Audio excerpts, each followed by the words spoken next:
En la lección de esta semana, Vida y Muerte, veremos cómo Pablo, aun enfrente de un posible fallo de muerte, puede afirmar con convicción: para mí el vivir es Cristo y el morir es ganancia. Descubriremos qué significa vivir para Cristo, cómo entender la muerte como un sueño con la esperanza de la resurrección y lo importante que es la unidad en la Iglesia en medio del conflicto espiritual.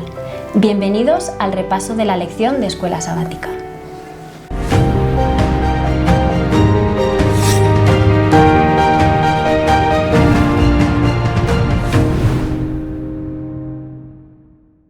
Bien, pues tenemos como invitada en esta ocasión a Vera. Muy bienvenida y gracias por aceptar este reto.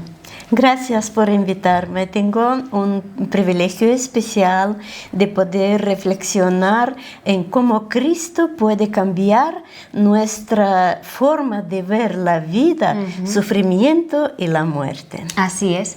Y para comenzar, voy a invitar a todos los que nos acompañan y a ti también para que el Espíritu Santo también nos acompañe en este momento. Oremos. Perfecto. Señor, acompáñanos en esta lección para que podamos deshacernos de los miedos que tengamos y tú nos puedas dar luz para entender la vida conforme a tu voluntad. En el nombre de Jesús, amén. Amén. Muy bien, pues empezaremos preguntándote, porque te queremos conocer también en cómo esta lección, cómo tú vives el enfoque de esta lección en tu vida personal. Y por eso quiero que la primera pregunta que respondas sea en el pensar en esa vida y muerte que se titula la lección. ¿Qué es lo que te da más temor a ti? ¿El sufrir por Cristo o desperdiciar la oportunidad de vivir lejos de Él?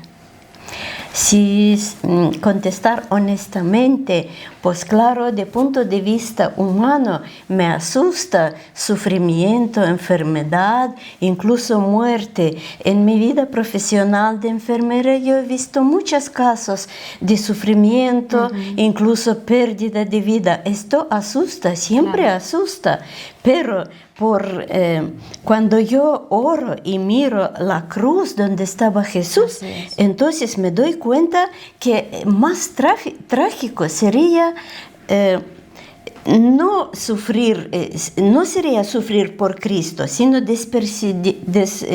desperdiciar mi vida sin propósito o sin comunión con Cristo. Y entonces prefiero una vida corta pero llena con Cristo antes de tener muchos años alejados de voluntad de Dios. La verdad es que sí, que ambas opciones que te he dado en realidad es una forma de sentir que quizá no tengamos tanta seguridad o que el sufrimiento que nos puede traer el hecho de estar vivos no podemos afrontarlo, pero realmente Cristo nos da infinidad en los evangelios nos da infinidad de imágenes o escenas en las que, a pesar de pasar por dificultades, Él está de nuestra mano, ¿no? Y por eso Pablo también nos acompaña y vamos a ir adentrándonos un poquito más, pero antes, cuando Pablo dice: para mí el vivir es Cristo y la muerte es ganancia, me gustaría que tú lo transformaras un poquito. ¿Y qué es lo que pondrías tú en esa parte de para mí vivir es? Pues sería una cosa... ¿Qué es vivir? ¿Qué es sentido de vida que sería para mí? Para mí vivir mi vida es seguir a Cristo en todo cotidiano, cada día, en las cosas como yo trato a mi familia, como trabajo. Por ejemplo, en mi trabajo siempre me culpaban en superperfección. No lo hagas tan perfecto que no pasa nada. Pero yo siempre les decía: me ve Dios, me ve Señor, yo no puedo hacer mis cosas de trabajo como sea, que me ve Dios. Por eso yo pienso, y además cómo trabajo, cómo reacciono a los problemas. Cuando surgen unos problemas, pues cada persona elabora su propia reacción. Reacción puede ser explosiva, pero puede ser también pacífica, paciente, reflexionar sobre el problema. Entonces, yo quiero que Cristo sea el centro, un área, no un área más de mi vida, pero solo el centro. Él llena mi vida. Incluso la muerte deja de ser un final y se convierte en un descanso con esperanza. Así es. Para mí el vivir en Cristo, para mí el vivir es Cristo, yo diría. Para mí vivir es transmitir la absoluta certeza de que Jesús está a las puertas, porque si viviéramos con esa convicción y esa pasión, pues ¿cómo sería, no? El responder a ciertas preguntas o el responder a ciertas situaciones ya no sería quizá tan desmesurado, sino es que estoy convencido y tengo realmente la certeza de que el Señor está a las puertas, pero por eso precisamente me llena de gozo y de orgullo y de felicidad y quizá eso también nos ayude a cómo vivir ese tipo de dificultades de autoexigencia y ese relajarnos y de tener esa alegría y ese gozo en el corazón realmente. Vamos ahora a adentrarnos en las Escrituras y nos gustaría que nos ayudases a entender un poquito Filipenses 1 del 19 al 21, en donde Pablo espera ser librado, pero sobre todo quiere que Cristo sea magnificado en su cuerpo y sea por vida o por muerte. Entonces, ¿qué nos revela esto sobre sus prioridades, las prioridades de Pablo? Pues Pablo tiene bastante claro que el centro de vida suya no es su comodidad, pero es Cristo. Y él sabe que Dios puede librarlo, pero también acepta la oportunidad de la muerte. Su prioridad de Pablo es que viva o muera, la gente vea el valor de Jesús en su vida. Entonces, y esto me enseña que la verdadera victoria no es solo sobrevivir, sino vivir de tal manera que Cristo sea honrado por mi vida. Qué bueno. Y Pablo también dice que para mí el vivir es Cristo y el morir es ganancia, pero en Hebreos, nos vamos ahora al capítulo 2, en los versículos 14 y 15, se declara que Jesús destruyó al que tenía el imperio de la muerte. Sí. ¿Cómo se complementan entonces estas ideas y qué nos dicen sobre el temor a la muerte que podamos tener? Pues Pablo muestra que su vida entera se gira alrededor de Cristo y la muerte es ganancia, porque no puede separar a Pablo de esta relación con Cristo, que en otro sitio dice, ni la muerte, ni la vida, nadie y nada me puede separar del amor de Cristo. Y entonces en hebreo dice que Jesús venció al diablo y el poder a la muerte. Por eso cristiano puede dejar de vivir esclavizado por este miedo de muerte. No es que la muerte deje de dolor, que siempre duele la pérdida de alguien querido, pero la muerte puede dejar de ser el final definitivo, que hay esperanza. Y qué difícil, ¿no? Porque en el momento que podamos perder a alguien es muy complicado cambiar ese chip, pero ahí está también nuestra madurez espiritual, si tenemos un hábito y una disciplina en la oración y en el estudio de la palabra, encontramos realmente la esperanza del mensaje que tenemos de la segunda venida. Y en estos pasajes que hemos leído, que nos hablan sobre una guerra espiritual de ideas, de valores, de ser santificados en la verdad y de vivir con justicia, ¿qué relación ves entre esta guerra espiritual y la forma en que vivimos? Si fuera necesario, también morimos por Cristo. Pues la batalla de nuestra vida no es solo física, es espiritual. ¿En qué se muestra esto? Esto se muestra en decisiones diarias en nuestra vida, en los valores que adoptamos, en las voces que escuchamos. Entonces, en Miqueas 6:8 dice que la santidad se expresa en una vida de justicia, misericordia y humildad. Es decir, estas calidades de nuestra vida cristiana debemos que mostrar cada día para encadrarnos en este cuadro o marco de la vida cristiana, que sea Cristo en el centro de nuestra vida.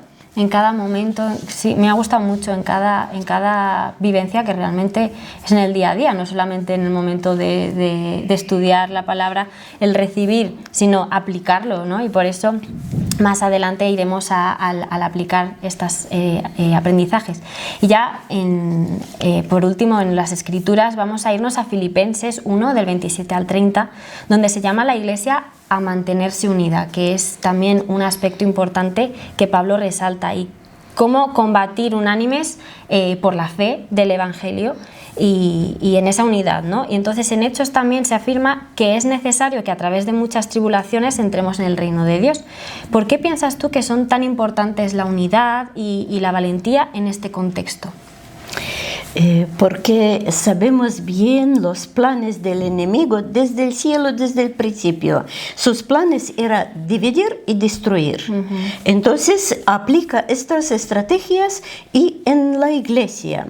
Pero es muy importante saber y afirmar que una iglesia unida en el amor y en la verdad tiene mucho poder, poder tremendo, podemos decir así. Y las tribulaciones no son una sorpresa, forman parte del camino de esta iglesia, pero si es unida, pues enfrentan mejor todas estas turbulencias. Y si enfrentamos juntos en oración y fidelidad, se convierten en oportunidades para mostrar al mundo que nuestra esperanza está más allá de esta vida.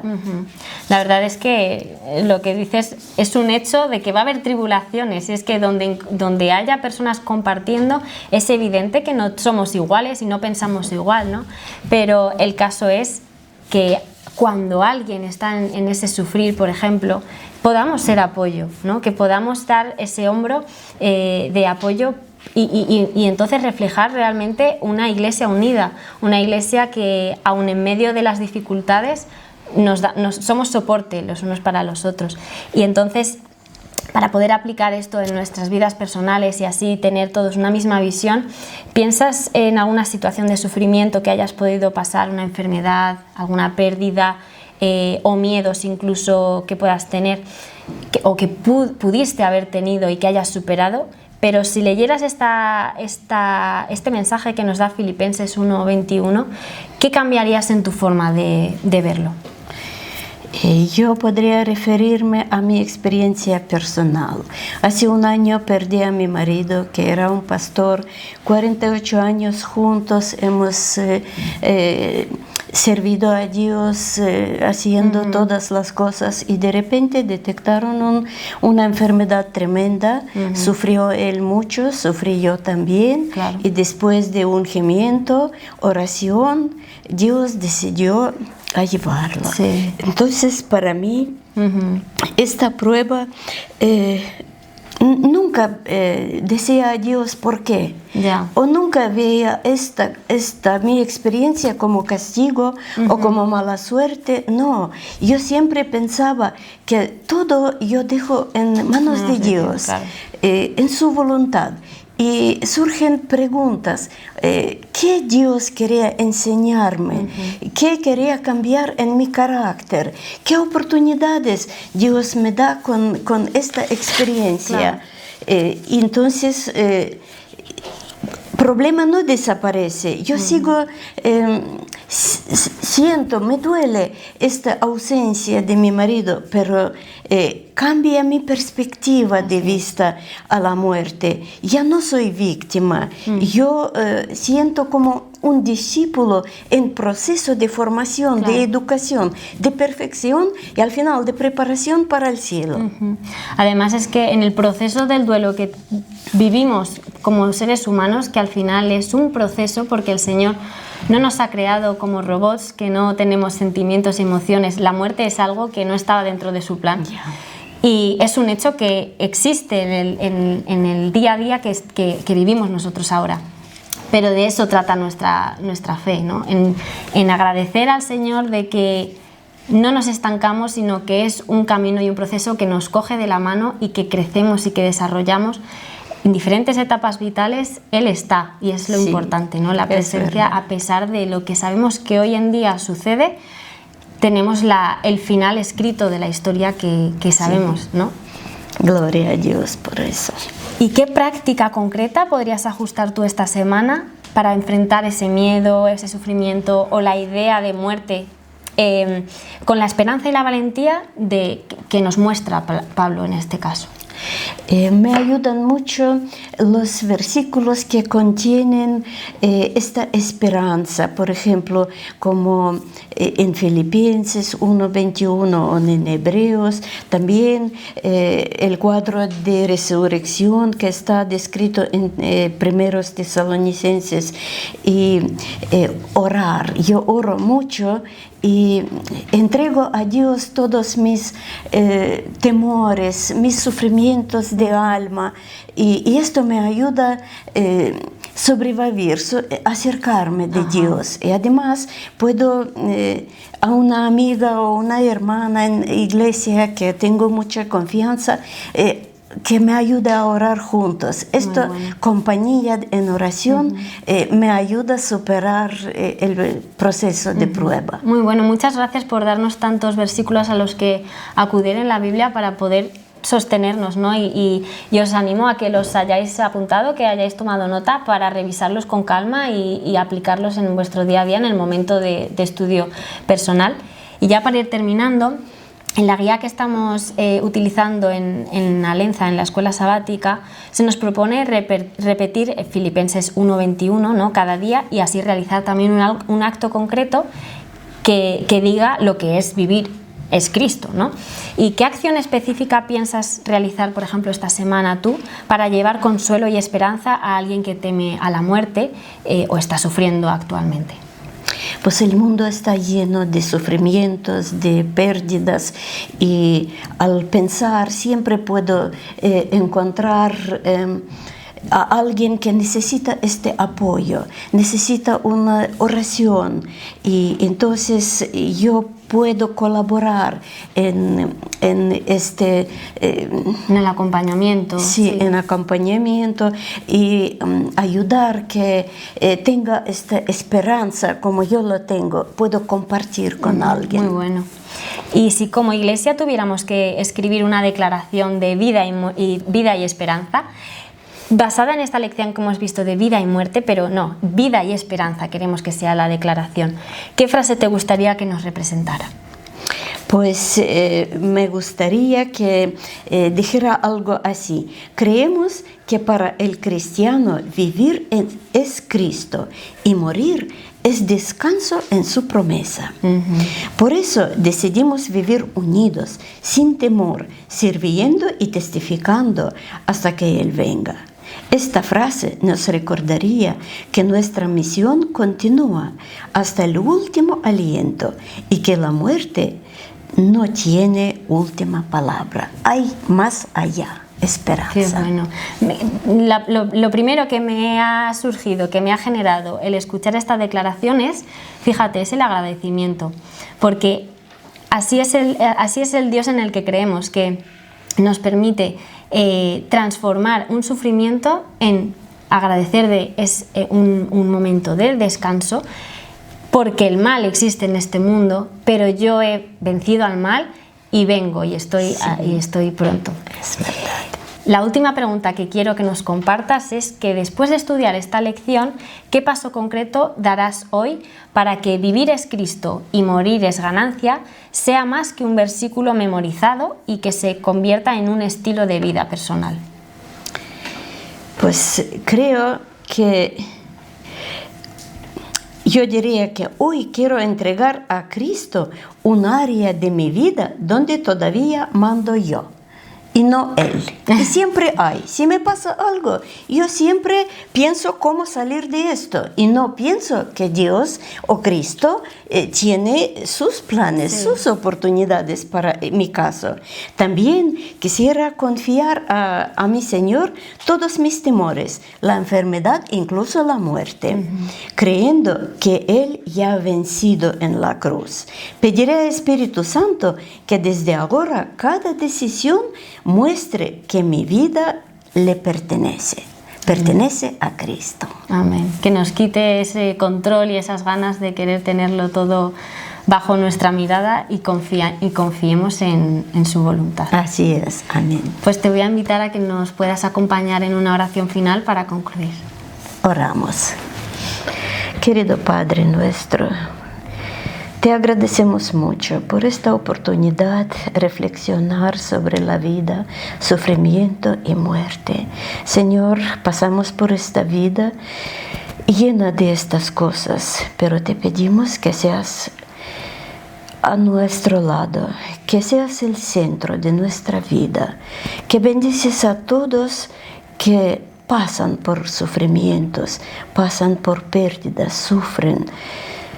Señor, prepáranos en este proceso de pruebas. Ayúdanos que podemos ser justo junto al lado de aquellos que sufren, que necesitan nuestro apoyo. Ayúdanos a llevar a las personas a ti, que tú puedas ser centro de su vida. Agradecemos mucho por ese programa maravilloso donde podemos saber, enterarnos de nuevas verdades que nos ayudan en esta vida. Bendice por favor a todo el equipo que crea este programa. Conduce con Espíritu Santo a los éxitos, que estemos juntos en día que tú vendrás a por nosotros. En nombre de Jesús te alabamos. Amén. Amén. Muchísimas gracias, Vera, por cambiarnos la perspectiva de cómo es el vivir es Cristo y así transformar la mirada de la muerte en vez hacia el sufrimiento, hacia la esperanza. Amén. Que Gracias. Dios sea alabado. Gracias. La lección de la semana que viene se titula Unidad mediante la humildad. Te invitamos a que te suscribas. No olvides compartirlo a 3 personas y así podamos crecer en esta comunidad. Quiero dejaros con este recordatorio. Cristo venció la muerte. En Él nuestra vida tiene propósito y nuestra muerte, si llega, es solo un sueño. Que el Señor te bendiga y nos veamos en el próximo repaso de la lección.